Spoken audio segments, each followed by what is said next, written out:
Hello, everybody. My name is James Purpura. I'm the co-founder of Powerful You, and I'm here with my good friend, Henry Ammar. Hello, hello, hello. So Henry and I are starting a new podcast series called, or vodcast series called, Question Everything. Question Everything. And so this is going to be a regular series that we're going to do. It's just going to be a conversation between a couple of guys, really taking a deep dive on things like perception and fear and anything having to do with personal development. Thanks for coming down today, Henry. Thank you for having me. Thank you. So let me tell you guys how I met Henry. Henry was, he was a speaker at our first event back in November here in Utah. And, you know, he contacted us, said, hey, I want to speak at your event. I was like, who is this guy with the hair? And he sent a video in and it was awesome. And, you know, we came in and we met and we quickly became like best friends. And I know what you're saying. You're saying, stop, wait, nope. You can't be best friends with Henry because I'm best friends with Henry. Because everybody is Henry's best friend. Even my son's like, my best friend Henry's coming over? Oh, he's so great. And I'm like, yeah, your best friend Henry's coming over. But today he's my best friend. So you guys always, can just, always. Yeah, that's right.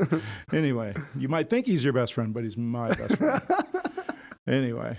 So, you know, Henry, I wanted to start off this show by allowing people to get to know you a little bit better. I mean, you've got your podcast, which is super successful and it's awesome. And I've been on it. And, yeah, it's an amazing episode. And I promised your podcast viewers I'm not going to cuss today. So we're going to keep it PG for them. I might say shit, but that'll be it.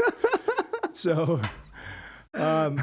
you know, but we rarely get to understand or know more about you. Mm-hmm. And so I really want to understand your mission. What is it that, you know, Henry Ammar is trying to do? Because all I know about you is you travel around the country, you know, as a light, helping people. Thank you.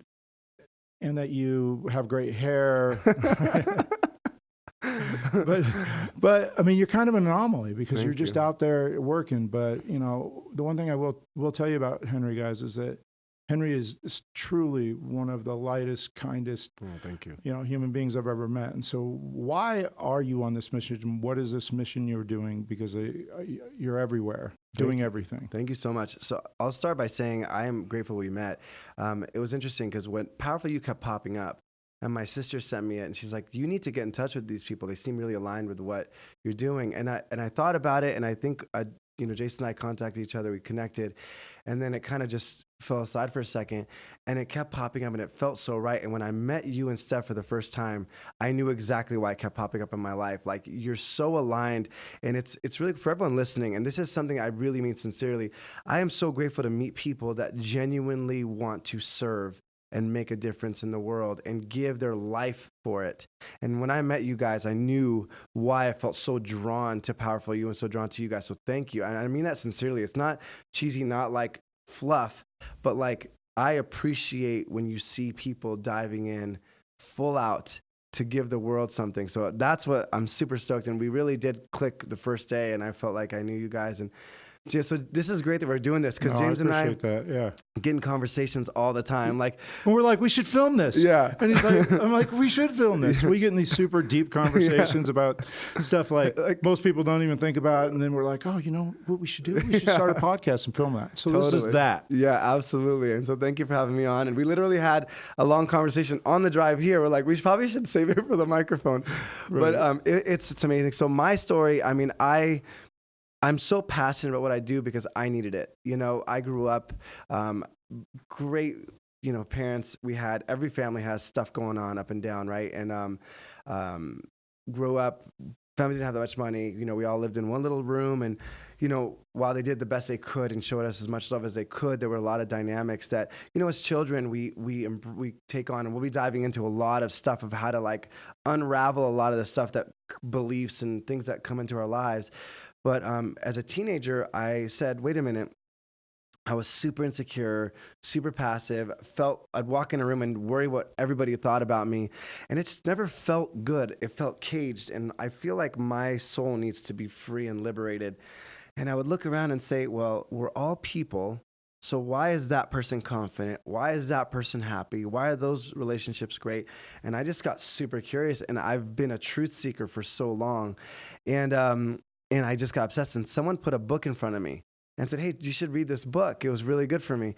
And I opened up the book, and at the end of the book, there were questions. It's funny, it's question everything, right?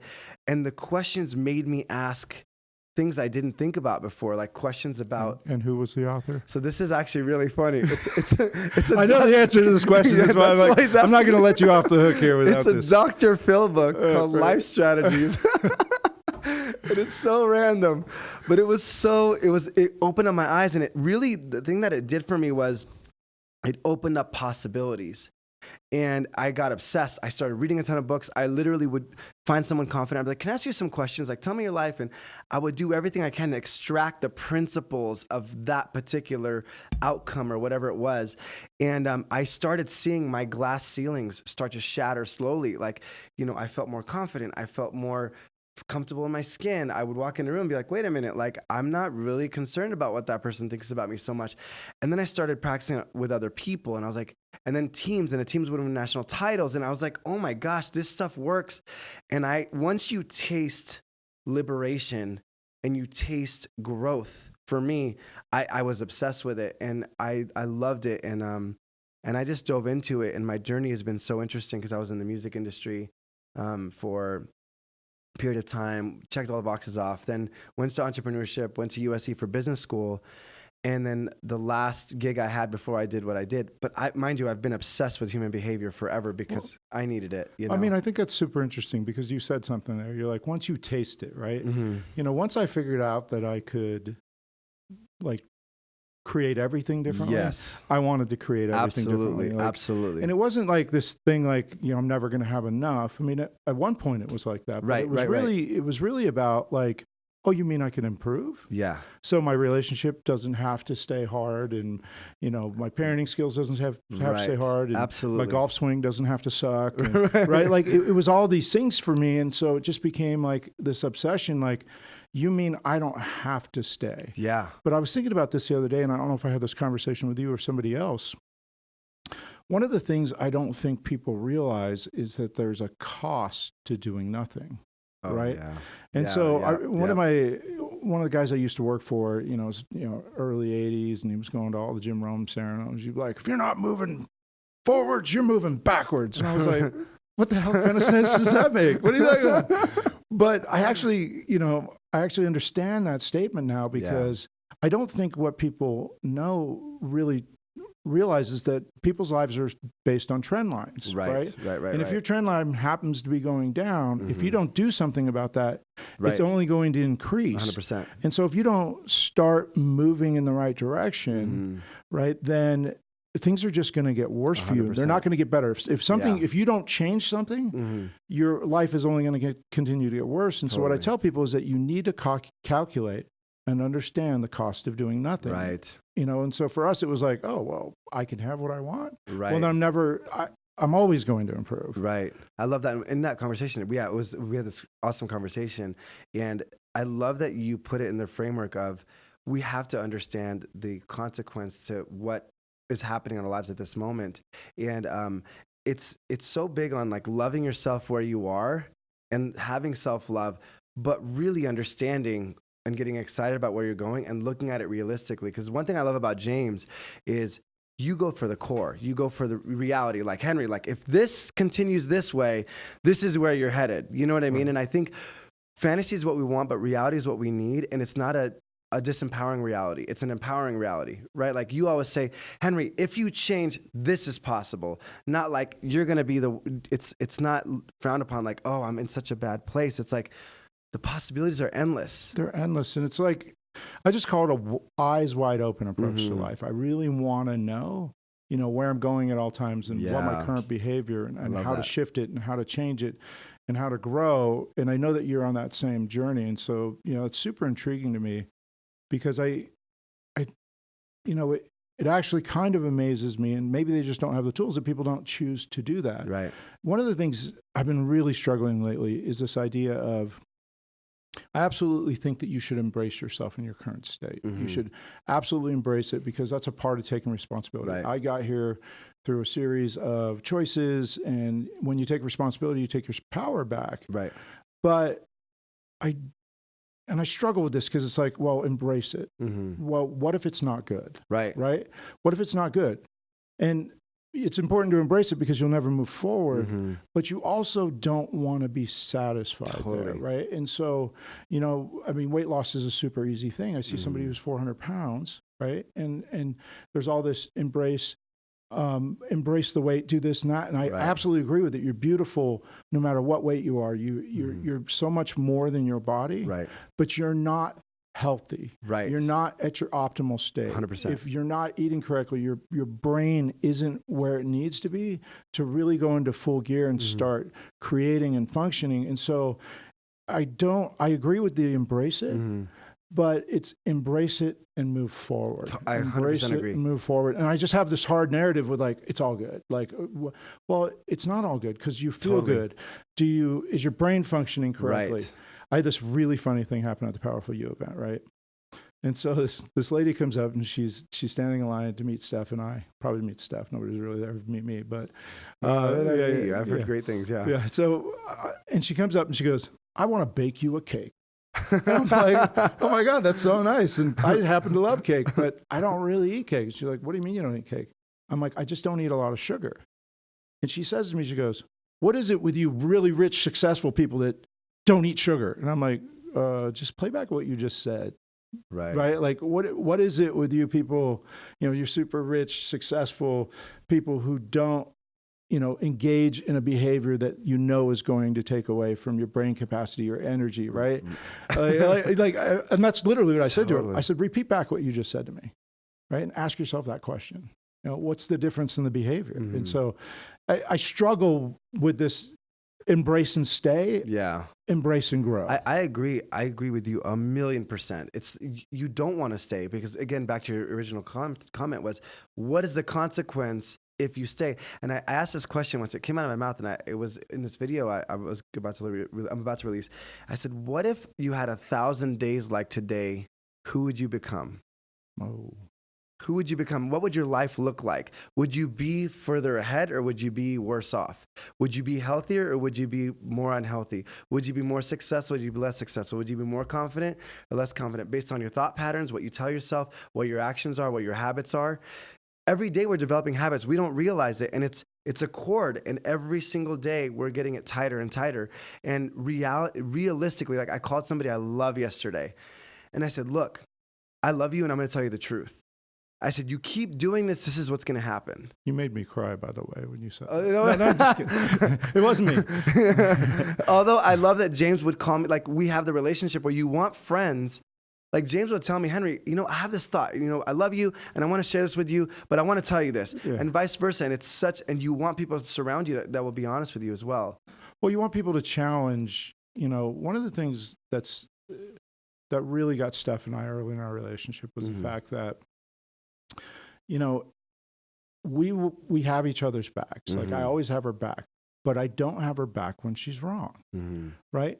I have her back in front of other people when she's wrong, but in, you know, when we get alone, I challenge it. Like you were wrong there. Like your perception was wrong. You were, you know, and vice versa. She'll challenge me, and it actually makes for hard relationships because sometimes you feel like you don't have each other's backs, right?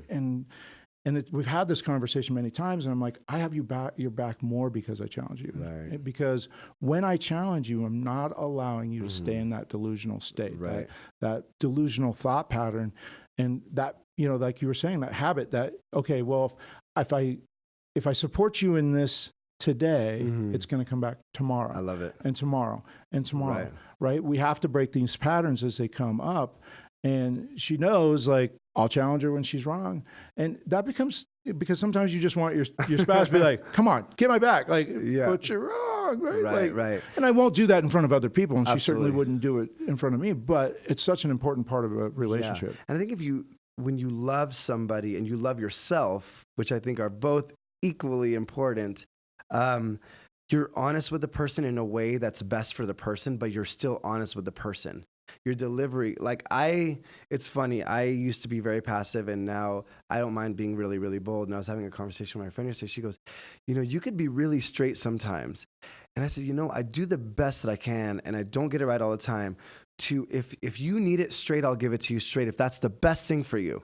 If the best thing for you, but I'm going to give it to you in the best loving way I can give it to you, where you know I love you and you know this is why I'm giving it to you. Because sometimes people may hear this and say, you know what, I'm going to go tell my relationship, you're wrong and this is wrong and I'm not giving in. But if, people care what you know when they know that you care. And I know for sure Wait, say that again. People care what you know when they know that you care. Okay. I like that. And I love that, and I see how much you elevate Stephanie. Like, to me, you're always like, she's so great, she's amazing, oh my gosh. And you're always elevating her so she knows there's a foundation of love there that is immovable. You love her soul, I do. Well, and I think, that's an important piece in the fact that, what is it? Is it intent or delivery? Mm-hmm. Right? And so I've been having this debate with somebody in the office here, and it was like, your delivery sucks, because I'm not a very emotional person. So I used to put it in business, like, I'll slap them and then I'll kiss them. Right? Like, you kiss them better, and never kiss them when you're supposed to be slapping them, and never slap them when you're supposed to be kissing them, right? Like, you're sending the wrong message. Yeah, and he means that figuratively, everybody. Right, yeah, figuratively. But, the truth is that my delivery does suck sometimes. I'm just not as an in tune person as you and Steph. And so I find that I have to qualify my delivery sometimes. You need to know that my intentions are pure and that I love you and that you're safe here. And this is going to be hard to hear because I don't know how to say it kindly, that. Right? Like, and, Devin here in the office has helped me with that a lot. Like, James, you're just so abrasive. And I'm like, yeah, well, whatever, just deal with it. Cause my heart is good. Right. Like, that's my feelings. Like, but that's a conversation we've always had with Steph and I, is like the intent. Yeah. Right. And early in our relationship, I'll give you this one example. I'll kick it back over to you. But, she'd be like, it's that argument, like, oh, what you said just made me mad. I'm like, oh, well, what did you think I just said? Right. And she'll tell me and be like, and I would try to explain myself, and it would go into this like a little argument. Right. And so finally I started handling it this way. And she'd be like, what you said just hurt my feelings. And I said, really? What did you think I meant by what I just said? Right. Mm-hmm. And she'd tell me, and I'd be like, if you thought I meant that, you should probably just divorce me now.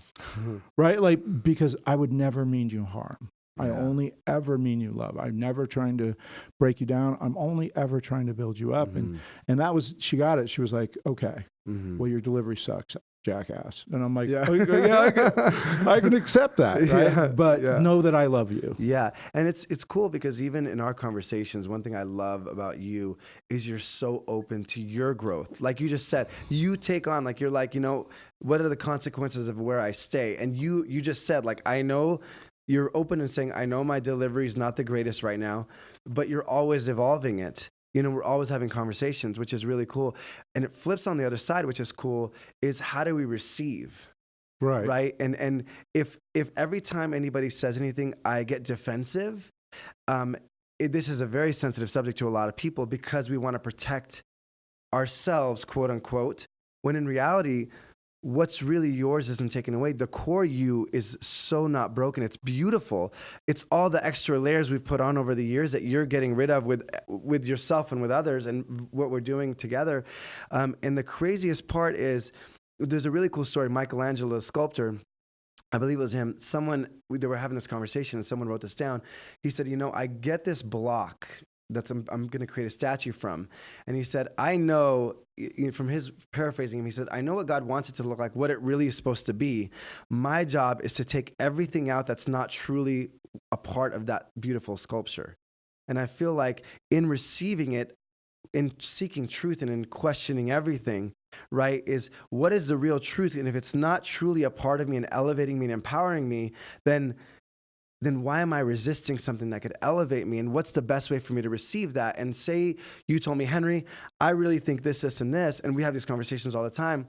And I'll literally question and say, okay, well, what can I learn from this? What can I take away from this? How can I elevate from this? What's the truth? And if it's not, we could have a dialogue about it. So there's no ego involved. It's not who's right, it's what's right. Right. I saw an interview with Tom Bilyeu, and I actually I couldn't put words onto it. And he goes, you know what I'm better at than anybody else? And he said, self-soothing, right? And I realized in that second that I was also better at that than anybody else, right? Like, the idea that when I heard tough information, it wasn't going to derail me for days. Yeah. Sometimes maybe minutes, sometimes hours if it was really tough. Yeah. But I was able to take that information and I was able to integrate it. And it's like you said, with the defenses go up, and he said something next level on that conversation. What he said is when somebody is going to confront me about something they feel like I've done wrong, he goes, I literally turn my body, I uncross my arms, I bend over in the most open possible That's beautiful. manner and say, bring it. I want to hear it. Right. And so I realized he was doing that part better than me. And so I started adopting that, That's cool. and because I swear when it's going to be a confrontation, how are you sitting? Right. Arms crossed, and Okay, subconsciously it blocks information. You're blocking the information. Right. And so, what people know about me is even if I reject the information at first, I'll go back and I'll think about it and I'll come back the next day and be like, yeah. So you were right and I was wrong, right? Which happens all the time, right? I just, I'm striving so hard for truth, but I get it wrong, and you got to be able to own that and feel good about it. You and I were having that conversation last night, and I thought what was super intriguing was this idea that, I asked you, do you spend much time beating yourself up? Mm-hmm. Right? And you said no. And I said, I don't either. Mm-hmm. Right? But I've been noticing the vast majority of people do. Oh, they second guess themselves. Right. I could have done this. I could have done that. I could have done this. And I'm not saying I never second guess myself, but I do it sometimes, and I do it for a minute because I understand that, we make decisions, right? And if those don't work, we make other decisions, right? It's not like we're signing it in blood or something, and you got to feel good about where you're at. And so I have this mantra that I've always told my team, and the mantra is, everything happens in my best interest, right? Yeah. And I always say that, something hard happens, I'm like, well, everything happens in my best interest. Yeah. I always compare it to this. There was a Seinfeld episode, and Jerry was like, I always break even.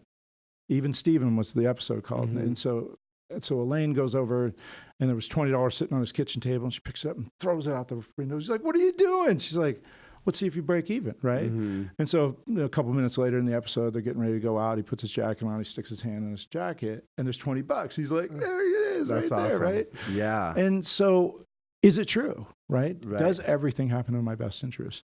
And the answer is maybe not. Yeah. But here's what I find. When I adopt that belief, I'm always open to the opportunity that comes next, right?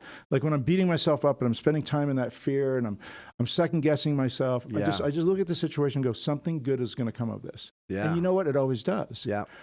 Because I'm open to it. Absolutely. Right? Because there's always good around the corner. It may not be tied to that, but that's the narrative I play out in my head. Everything happens in my best interest. Everything happens in my best interest, right? And I just move on and know that something good is going to come out of every tough situation. And it does. I love that. And, you're big on perception. And the thing is, we could have an empowering perspective or a disempowering perspective. We're still going to go through what we're going to go through. Right. And we're more probably, if even if it's not 100%, your probability goes so much higher to have the best possible outcome, to grow from every situation. Everything is an opportunity to grow and be better and learn and elevate you. I believe, same thing as you, everything prepares me for what I'm asking for. So I have two options. Am I going to have the disempowering perspective and play the victim? Or am I going to own it and say, you know what?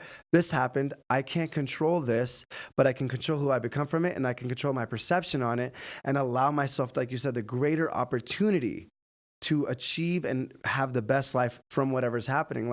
I know both of us have gone through a ton. And I did an Instagram post about my mother having cancer.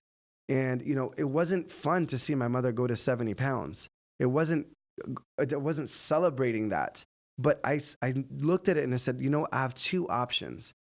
I can show up in the highest energy, the greatest vibration, the greatest light I can be for her, or I can just be totally upset and resist the reality of the situation. And at that moment I said, no, I need to show up. I need to step up and say, this is going to work out for our best interest in some way, shape, or form.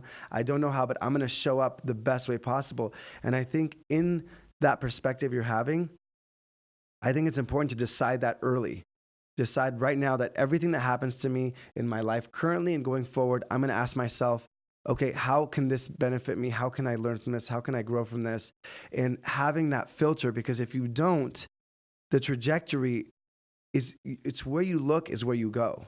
Right. Well, and there's actually science behind this. Yeah. And the science behind perception on this is that that you have a field of possibilities, right? Mm-hmm. And so, I hear the negative versus positive debate, right? Like, hey, the power of positivity. Mm-hmm. Oh, that's bullshit. And you always hear people go, well, I'm not negative.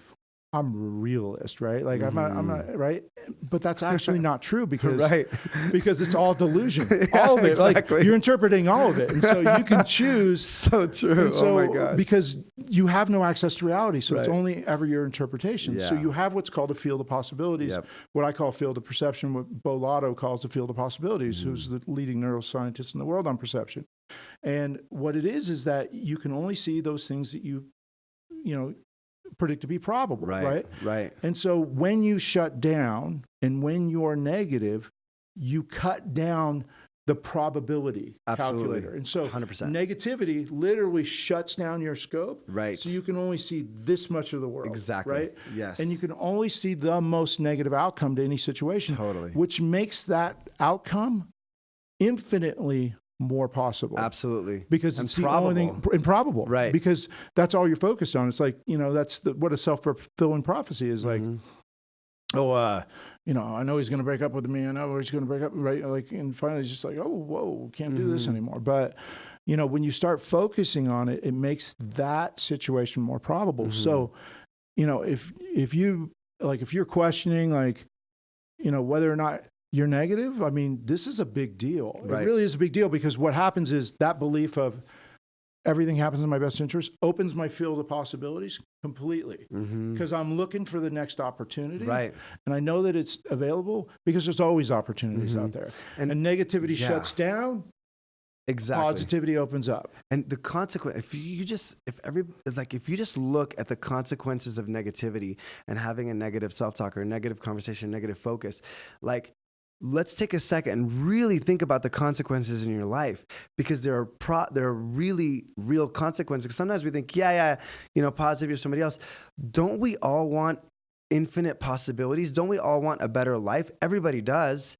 It's easier. The default mode usually is going to be negative because it's going to go to fear. It's going to go to protection. Right. It's going to go to that. We can't live in default mode. We have to say, okay, I'm deciding right now and to me, my optimism is my reality. When someone says, oh, you're optimistic, I'm like, I'm realistic because whether you think you can or you can't, you're right. Right. And so what is the real consequence of your thoughts? And I think just make it really practical for everyone watching or listening. What is the consequence of your daily thoughts and your daily focus? Because if you're focused on one thing, you're going to add energy to that thing. It's going to expand. And also what James said, are your possibilities completely open based on how you're thinking or how you're being? If you can just shift this one shift every day and create and understand perception and what James just said, it literally will change your whole life. Well, it's funny because I had an epiphany about this very thing. And I've heard Dr. Jordan Peterson explain the same epiphany he had. And it was one day I was just throwing up all over somebody. Like, here's my negative story. Like, my victim's story, I thought was the only thing that was interesting about me. So if you gave me an opportunity to tell my story, I was going to tell you how bad my life was. And I was just throwing up all over somebody, just spewing negativity about my life and everything that was going on. And this little voice in the back of my head was like, that's going to cost you. And I was like, wow. Like, I started thinking about that. Like, what do you mean that's going to cost you? Like, every time you tell that story and you dive into negativity, it's going to cost you. Right. And then I did it again and it was like, that's going to cost you. And I'm like, maybe I should stop with the negative talk. Maybe I should stop, throwing up all over my life for anybody that'll hear my story to tell them.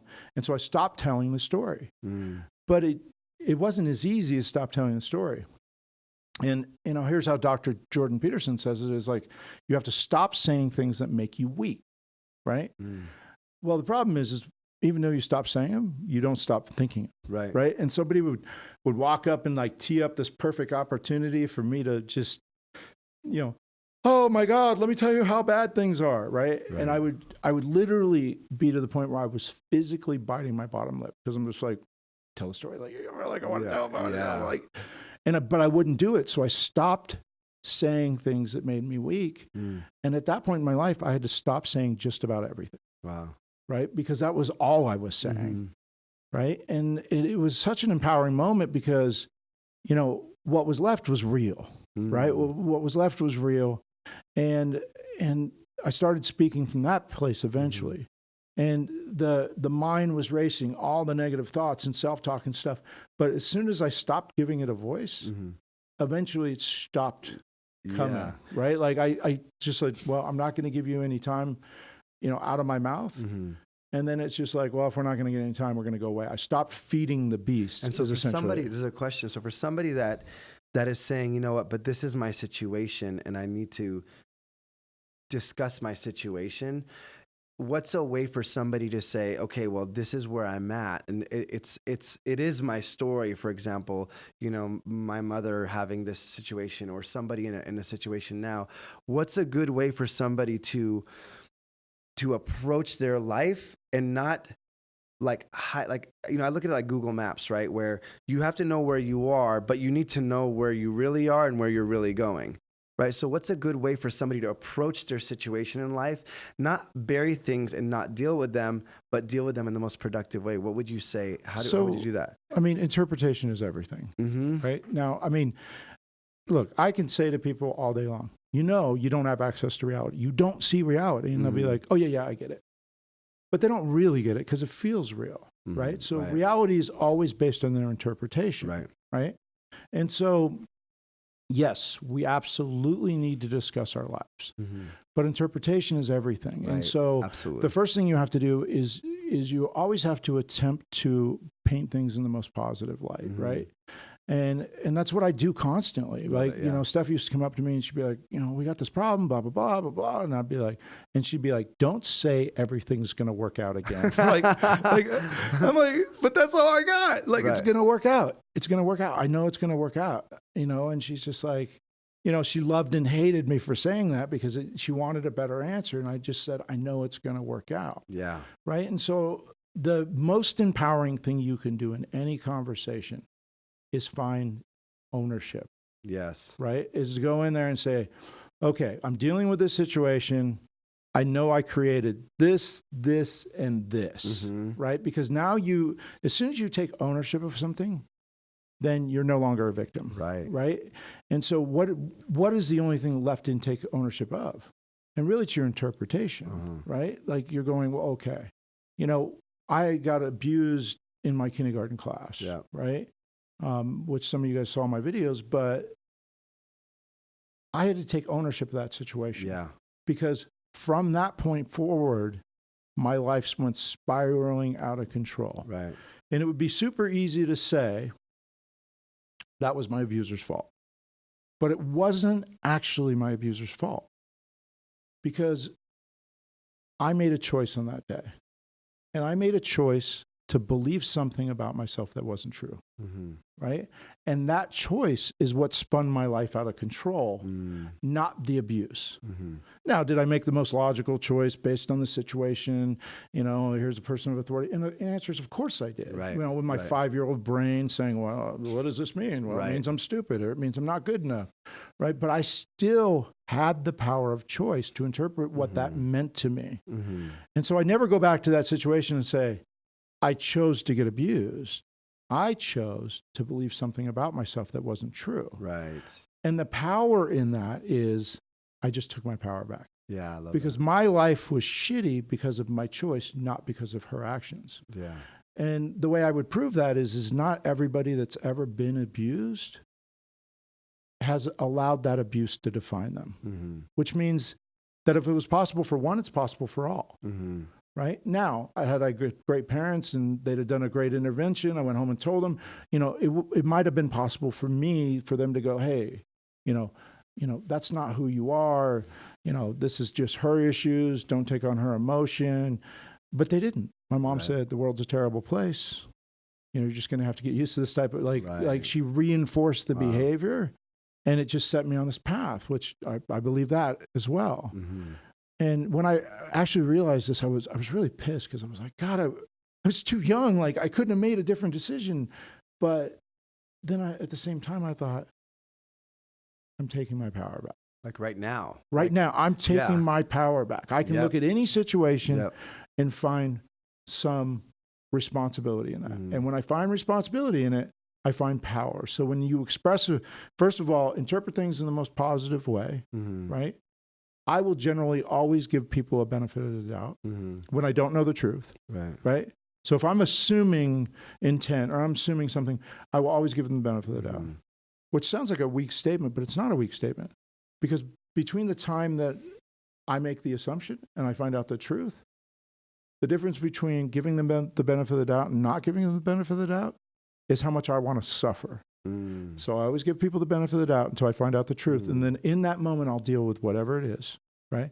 So I always interpret things in the most positive manner, and I always try. Yeah. I always try to own my part in it. And I get there eventually. I mean, it's not like, this isn't rocket science. I mean, Right. one thing you guys got to understand about your brains, you know, I hear people say all the time, like, well, I live without assumptions. And that's actually not true. It's not possible. Right. Your mind was developed to make assumptions. And so the question is that you don't have to believe the assumption. And that's where free will comes in, is that you are going to make assumption about every single situation that you ever deal with. And then the assumption comes with judgment and expectation. You can't have a situation without doing Right. that. But you don't have to believe it. Right. And even us sitting on this chair, we assume that when I sit here, it's going to be able to hold me up. It's not going to drop. Because if I assumed anything otherwise, my action would proceed to not sit on this chair. Right. But we believe, based on what experience has told us, or what we've, whatever, that we could sit on this chair and be fine and not fall over. One thing that you've told me before, and maybe you could tell everybody, what would you say? You said one of your biggest superpowers is what? So I didn't realize this till a while ago, but I was looking at my life, and I see this narrative on the internet, like, people abuse you, people do this to you, people screw you over, people do this. And I actually believe that's not possible. And everybody's like, no, it is possible. I'm like, well, it actually isn't possible. And they're like, why? And I'm like, because everything happens in my best interest. Number one, right? Number two is, my superpower has always been that I always show love in the face of hate. Like, when somebody shows me hate, I always return with love. I refuse to hate them in return. And when I was a kid, I didn't actually understand it, because I was just like, I would just be like, oh, it's okay, Henry. It's okay that you stole from me or whatever, man. Let's just be friends. And I carried that through my adult behavior, and I actually think it did form out of, a need for validation. But as I started realizing the power of what I was doing is, I don't hate anybody, which is ironic, because there's a fair amount of people out there that don't like me. Right. And I thought it was just me, but when you track successful people and you start Googling them, there's tons of people that hate Tony Robbins or 100%. Elon Musk, or anytime you everybody. achieve a level of success, somebody feels like it should have been theirs, it should have been this, or you wronged them, or you did this, or you did that. And especially when you have a lot of employees. But I don't hate anybody, not a single soul. I don't house room in my body for that. And here's what I found is, I always win in the end, and they always lose. Because they let their hate consume them, and they close their field of perception, and then that closes off opportunities where I chose not to return their hate. I just said, hey. Right. I just left it with them. I love that. And if you look at it, as you just said, parallel to what you said earlier between negative and positive, it's, if we choose to hate or not forgive, it's really narrowing our possibilities. And you said something earlier, and I'm obsessed with fears, and we'll dive into that in other episodes for sure, is, say we are focused on the negative, or we choose to not forgive, or choose to not forgive ourselves. That part is always going to live with us until we decide to look at it and heal it and love it, right? Or the people that it's like carrying a backpack with rocks on it. We're going to carry that with us for a long time. It's going to slow us down. It's going to narrow our field of perception and possibilities to love other people, to do all these things. And this is the same thing with positive and negative. This is the same thing with love and hate, forgiveness and unforgiveness, and within ourselves, not just other people. Because if we don't look and say, okay, I'm carrying this heavy backpack. This person did this to me. I'm going to just put these rocks on my back, and I'm going to and look at everybody from that perspective, and assuming that everybody's out to get me. My relationships are going to suffer. My internal dialogue is going to suffer. And guess what happens with that? It spirals and spirals and spirals. So how do we break that pattern? So let's give everybody something really practical at this point, where we are with this field that we're talking about, possibilities and perception and love and hate and negative and positive. What are some practical ways? Because I know you and I both weren't always like this. We had this conversation last night. No. When you asked me, do you beat yourself up? I said, I used to. And you said, so did I. And you said, do you find it when you make a mistake? Do you sit on it for a long time? I said, I used to. And not as much anymore. Sometimes it'll drag me like, no, not benefiting me, not empowering me. Time to shift it. And we both said, I used to. So what are some ways you would say for someone listening or watching, what are some ways that we could say, okay, you know what? I want to have an expansive, infinite possibilities, a perception that empowers me, love in my heart to where I can go forward and build strong relationships with myself and other people. And I say self because sometimes we're like, yeah, I forgive other people. But if you don't love yourself, you're not going to create boundaries enough. And then it's a perpetuating cycle. So love is both ways. Right. And it's not a selfish love, because if you really, really love, there's no selfishness in it. There's no arrogance in it. There's no room for any of it. So what are some ways that anybody listening, that you could say, hey, these are some things you could start implementing and, create that shift in perception? So you said several things. So I'm gonna just drop a couple of points. Perfect. And then I think we should probably, around this point, wrap up on your point. And I didn't get enough into your story. It's fine. We'll do that over time. But one of the things you said is like, you're carrying this backpack. Yeah. Right. And one of the things you have to realize is you only get so much energy in the course of every day. Mm-hmm. And so, you only have so much capacity. And yes, you're healthy and you got your brain good and everything's going good, and maybe you have more capacity than other people, but everybody only has so much capacity. Mm-hmm. And so what do you want to put that energy towards? Yeah. I've got this quote that I put out, and it is, either do the work or change your goal. Stop living in contradiction. Right? And here's why that's so powerful, is because I want you to think about it. And this came from my own experience, right? Like, I've lost 50 pounds like 8 times, right? And so every morning I wake up and like, today's gonna be the day, right? Like, today's gonna be the day. I'm gonna eat right. I'm gonna exercise. I'm gonna do this, right? And then somebody like throws a donut in front of me. I'm like, oh, a donut. I love donuts. Like, I eat the donut, right? Style. And then I start beating myself up. Mm-hmm. But that's not the only thing, right? It's I'm going to eat right today. I'm going to exercise right today. And you have this litmus thing of goals, right? And you're like, okay, well, I have all these goals.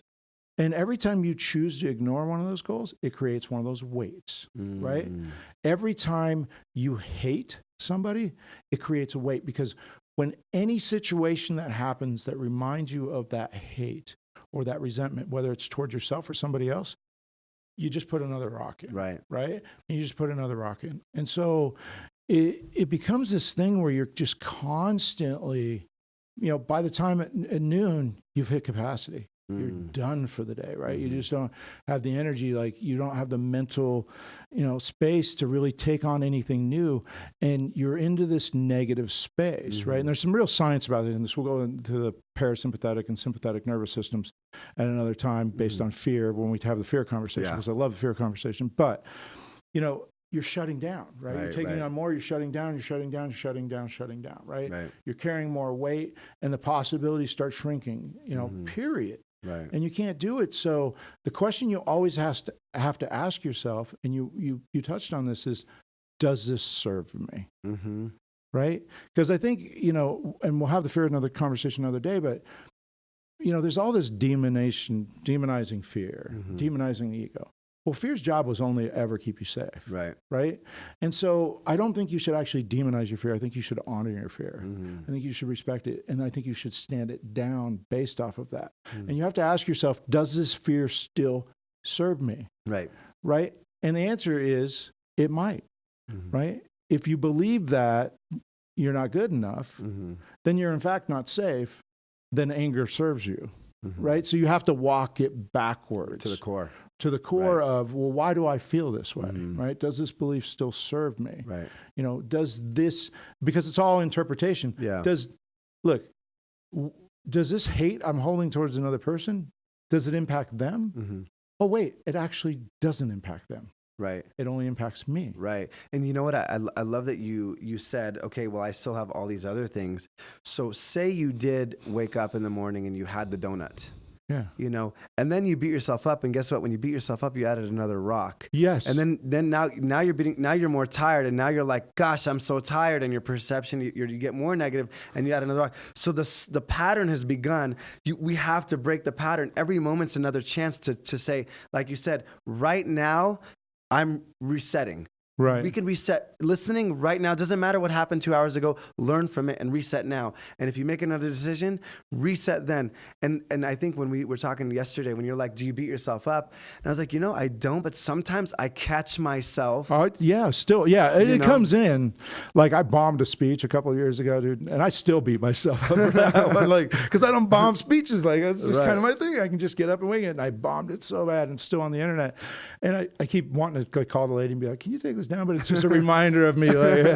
But no, I do it too. Like I'll start and then I'll get, what's the most important takeaway from this? What can I learn from this, this thing? And I was talking to somebody the other day and they were talking, they were nervous about, a podcast or something they were doing. And I'm like, it's never going to be perfect. They're like, what do you mean it's never going to be perfect?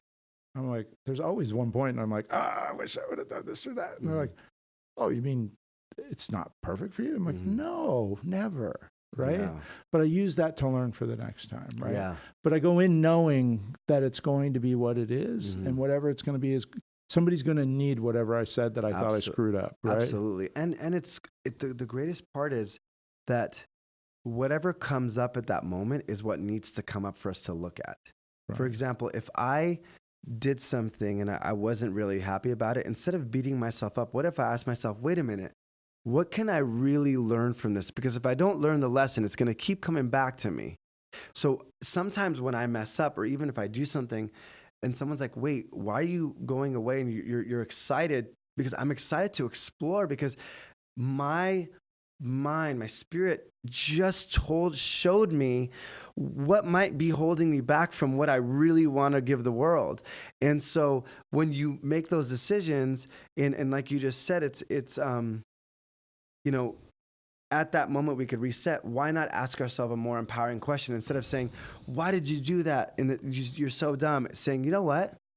Thank you for showing up. I understand this. This is the reality of where I'm at. I made these decisions. And what do I really need to do to make sure I can get to where I want to go from this particular situation? So not beating ourselves up, but celebrating whatever just happened. It's contrary to what it is. But even if you screw up, this is your greatest opportunity to elevate. Well, I think what you said was super important. And let me kind of explain like the science behind emotions, because people misunderstand emotions really, really bad, right? Your emotions aren't ever there to tell you what the other person did wrong, right?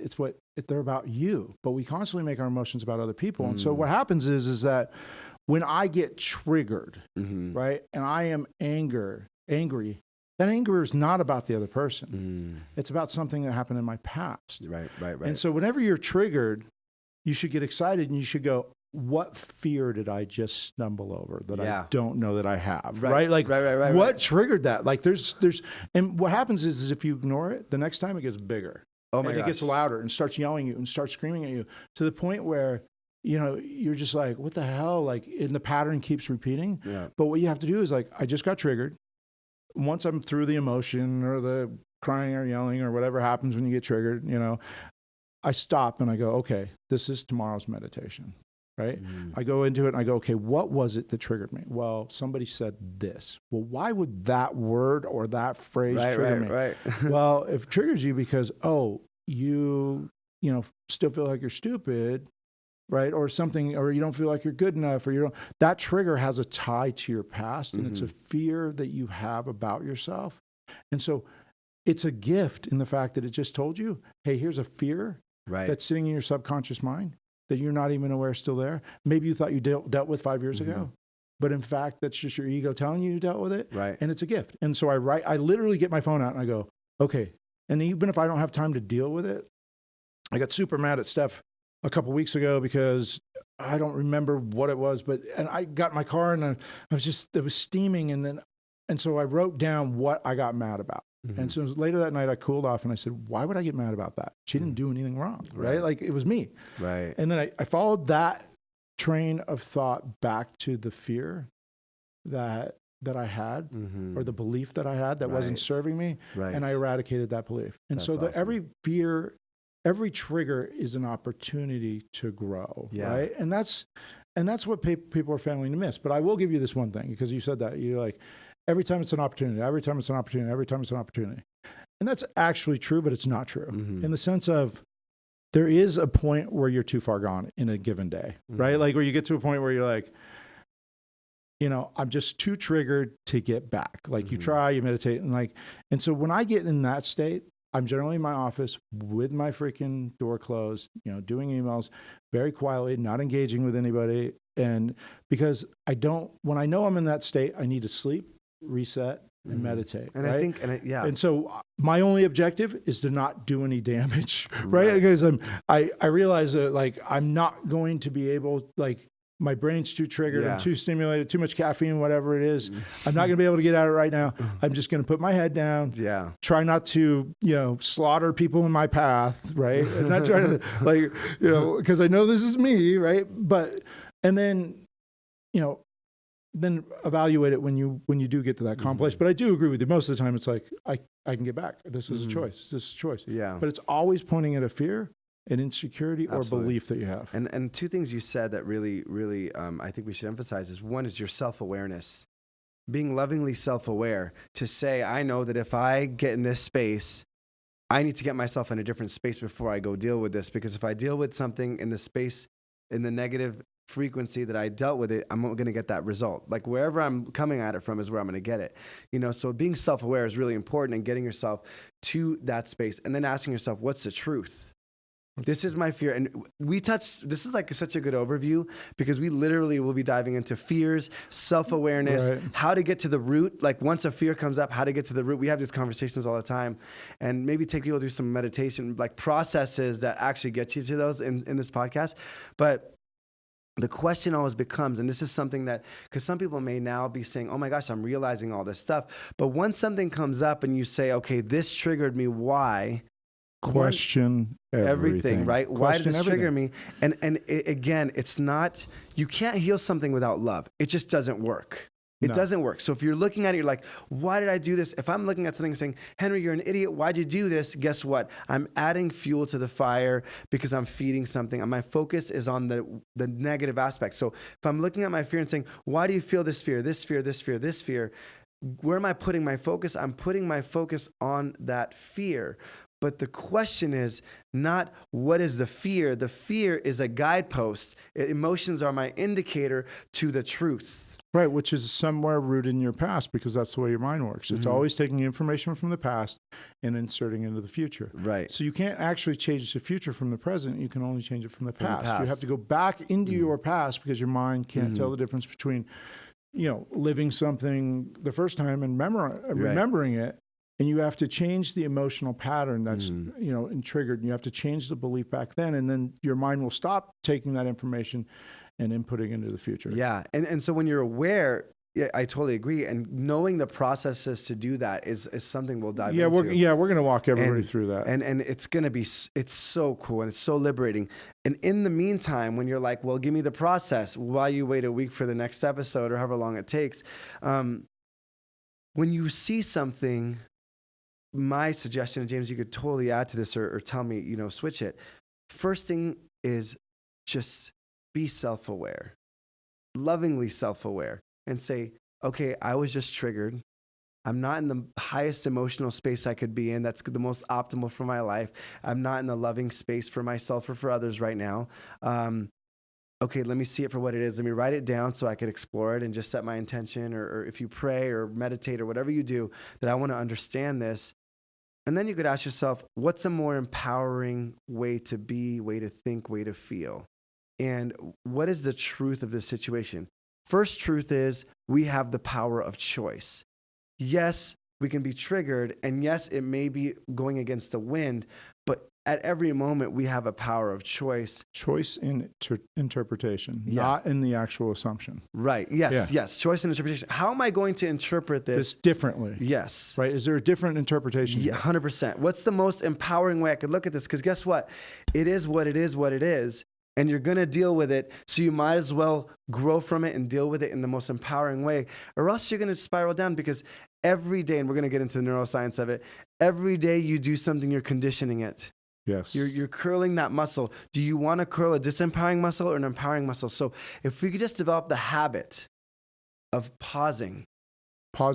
Yeah. I mean, when they talk about emotional intelligence, that's what it is. Like, you hear people who are emotionally intelligent, and they always say, I'm not going to speak from this. I have to go take the emotion out of this. Like, I'm not going to, because I'm feeling too emotional about what just happened, and I'm going to take a minute. And it's kind of like called the observer role. Just stop throwing up on your life. Right. Stop blaming your emotions on somebody else because something in your past triggered it, right? Stop assuming it's about them when in fact it's about you. And I use that other phrase that I quote is that, you need to stop making other people's emotions about you, and you need to stop making your emotions about other people. And I want you to think about that statement, guys out there. I really want you to think about that. You need to stop making other people's emotions about you, right? Because we're always like, what's wrong with them? Do they hate me? Do they hate me? Well, maybe they're having a bad day, right? Why are you making it about you? We make the wrong things about us, right? We do. We make other people's stuff about us, and then we push our stuff off to other people. It's like, well, I'm in a bad place, something in my past, something in the present triggered a past of memory, because you don't understand the way your mind works. It just dishes something up, and it comes with the emotion, and you're all of a sudden you're mad and you're screaming, and you're telling them it's their fault because they made you upset. They made you angry. It had nothing to do with them. It had to do with something in your past. Right. And one really important thing to note, and I know, James, you're passionate about this, is we're not saying be okay with abuse. We're not saying be okay with someone mistreating you because it's your fault they're mistreating you. That's not at all. This is just saying take ownership for your inside and be aware of what you really need on the outside. Because some people will say, well, do I stay in a thing where it's my fault, somebody's, emotionally or physically or mentally abusing me? That is not it at all. And James, I know you're passionate about this, and this could spark a whole new podcast episode. Yeah, but I'll say one. Yeah. I'll say one thing on this, and we'll end this because we got to go. But Trent Shelton put out a video. I love Trent. He's coming to our event. Yes. Love Trent. Hopefully I'll have him here in a couple of weeks. Cool. Maybe we'll have him as part of this conversation. That'd be awesome. But he put out a video about people taking advantage of you. And it was such a great and compelling video. But how do you stop somebody from taking advantage of you? And the natural answer is to deal with it on the outside. When in fact, when you feel good about yourself, nobody can take advantage of you. Right. You create the atmosphere for that. And so, abuse, you should always run away from abuse. But the question is why are you there to begin with? Why are you there with somebody that respects you? Because you don't respect and love yourself. And so that you have to create the atmosphere that when you are, in fact, love yourself, and you know your worth, and you know that you're a great person, and you know all those things, then you will never attract an abuser, because an abuser will go look for somebody. Won't tolerate it. You won't tolerate it. You won't attract it. Because abusers pick their victims based off of, and this not even consciously, whether or not they think they can pull it off. And that's based off of how they feel about themselves. And so the part of responsibility in abuse is what beliefs inside of myself are creating the atmosphere to make this abuse possible. Right. And you said something really interesting at the beginning of this, and I'll end with this point, is that when I think about how to get something, I don't think about first what I have to do. I think about what are the things that I'm currently doing that are preventing me from having that already. Right? Like, it's not always about what you have to do. It's about what you have to stop doing. Because there is a reason you don't have what it is you want already. Right. There are behaviors, actions, beliefs that support the narrative for the reason you don't have money. And so, Bo Lotto says, like, you can't go from A to B, you have to go from A to not A and then B. Interesting. And based on that thought, I had this thought, I'm going to leave on this, and you can wrap your noodle around this for a few days. The other day I was in my meditation and I thought to myself, what if I'm everything that I think that I'm not and nothing that I think that I am? Right? Which is actually the most likely scenario. Because the moment you told yourself you're not good enough, your ego spun up and said, well, I need to be something different. And different than what? Different than what you truly were. And so you spin up a persona, and you spin up another. Is this good enough? Is this good enough? And you keep spinning up different versions of yourself. And the only thing you know is you don't want to be what you are. So you become something different. And so my process of growth has been peeling back the layers and peeling back the layers and peeling back the layers. What are the layers? They're fear. What is the core? It's love.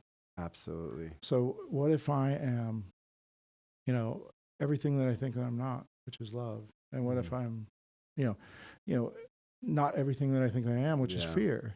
And so, Trent and I were texting the other day, and I was like, hey, I got this thought. What if I think that I'm a mind, but I'm actually a heart? Absolutely. Where's the center of my being?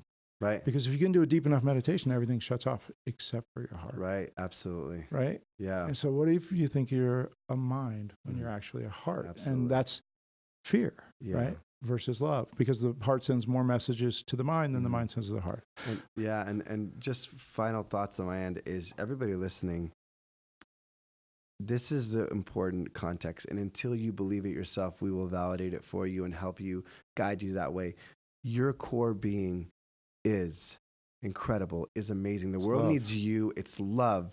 The world needs you at your core, and you are a special person, and you are all those beautiful things you want to be, that we are doing outside of ourselves. But you at your core right now is beautiful and amazing and powerful. And the goal is to get back to that power. The goal, and the reason we say question everything, isn't to say negatively question everything. It's, I want to question everything to get to the truth of love and myself, and the most powerful force that I could walk into this world and give this world all of who I am. And in that space, we are unstoppable in the way that we're unstoppable. And that's a whole different conversation. Yeah, but it is. And love at your core. I mean, it's a great conversation to have. Listen, guys, question everything. That's the name of this podcast. We do it here. Not everything we said might be right or wrong, but we're going to question it. We're going to constantly question who we are. We're going to peel back the layers until we get down to that core of truth. And that's what we're challenging you to do. Just know that we love you guys. Yeah. And let us know what you guys think. Like, if you have questions like, hey, I know this thing, but this is another question. Let us know what you want to hear about, and share this with someone you think would benefit. And we'll create an email address for questions. But we love you guys. Yep. Have a great day. Talk to you soon. See ya.